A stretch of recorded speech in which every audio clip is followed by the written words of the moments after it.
جب کھانے کے لیے دسترخوان پر بیٹھتے ہیں تو اس وقت بھی ادب ضروری ہے، مہمان کے سامنے چیزیں رکھ دی جائیں اور وہ مہمان خود ہی چیزوں کو لے کر کھائے۔ اور کبھی ہمارے ہاں یہ بات دیکھی جاتی ہے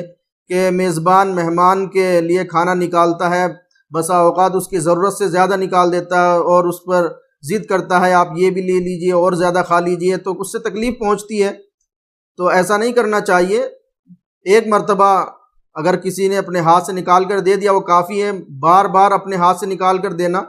یہ تھوڑا سا اس کے مہمان کے لیے تکلیف دہ ہو سکتا ہے اس کی ضرورت کچھ اور کھانے کی ہو اور آپ نے کچھ اور اس کو نکال کے دے دیا۔ تو اس میں بھی ادب کا لحاظ یہ رکھا جائے کہ مہمان خود ہی اپنی مرضی کے مطابق چیزوں کو لے، اور مہمان کو تکلف بھی نہیں کرنا چاہیے۔ صحابہ اکرام رضی اللہ تعالیٰ عنہم اجمعین کا یہ طریقہ رہا ہے کہ آپ کھانے پینے میں بھی اپنی زندگی میں کوئی تکلف اختیار نہیں کرتے تھے، اور جو چیزیں سامنے ہوتی تھی بلا تکلف آپ ان کو لے لیا